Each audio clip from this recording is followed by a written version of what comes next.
బాబా రోజు చికెన్ వండాలంటే చిరాకు వస్తుంది. ఈరోజు ఇడ్లీ కోసం వండాలి, కానీ ఇదైతే బోన్స్ కర్రీ. అంటే బోన్స్ ఉన్నది ఎక్కువ వాటర్ వేసి వండితే అది ఇడ్లీకి పనికొస్తుంది. మామూలుగా అనుకోండి, మనమైతే కనుక జాయింట్లు అలాంటివన్నీ చేసేటప్పుడు లాలీపాప్ లాగా కర్రీ చేసుకుంటాం. వేరేగా సపరేట్గా తీసుకొని కర్రీ చేసుకోవచ్చు. మనము ఇడ్లీకి అయితే కనుక కొంచెం ఎక్కువ జ్యూసే అవసరం ఉంటుంది. నాటుకోడి అయితే చాలా బాగుంటుంది. నాటుకోడి లేనప్పుడు నాటుకోడిలానే ఇది కూడా తయారు చేయొచ్చు.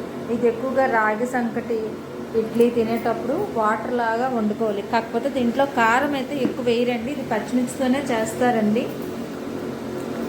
చేసేటప్పుడు వైటిష్గా కొంచెం అంత కలర్ అయితే రాదు. మనం మసాలా పౌడర్ లాస్ట్లో యాడ్ చేస్తే కొంచెం కలర్ వస్తుంది. కానీ ఇది ఎలా చేయడమో నేర్చుకుందామండి.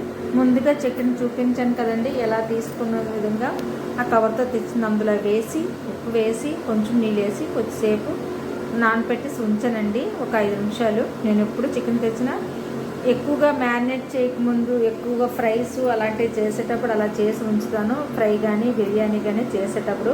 అలా కాకుండా మామూలుగా ఉండేటప్పుడు అయితే కనుక కొంచెం ఉప్పు నీళ్ళు వేసి కడిగేసి తర్వాత మంచి నీళ్ళతో మళ్ళీ కడుగుతాను. ప్రతి ఒక్క ఐటెం కూడా ఇంచుమించు నాన్ వెజ్ ఏదైనా సరే, రొయ్యలు చేపలు ఏవైనా ఉప్పు పసుపు వేసి చేపలకి అది కడుగుతాను. చికెన్కి అయితే కనుక ముందు ఉప్పు వేసి కడిగేసి మళ్ళీ మంచి నీళ్ళతో కడుగుతాను. ఇలా చేసింది.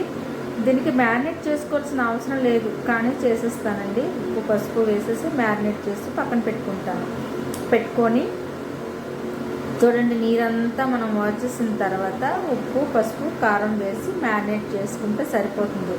కానీ నేను ఫ్రై చేసేటప్పుడు ఆయిల్ వేయనండి. ఇలా అయితే కనుక ఆయిల్ వేస్తాను. ఫిష్ అయినా వేస్తాను, రొయ్యలైనా వేస్తాను, చికెన్ అయినా మటన్ అయినా ఏదైనా వేస్తానండి. దీనికి కొంచెం ఉల్లిపాయలు అయితే సరిపోతుంది. కొంచెం మసాలా అయితే అవసరం ఉంటుంది.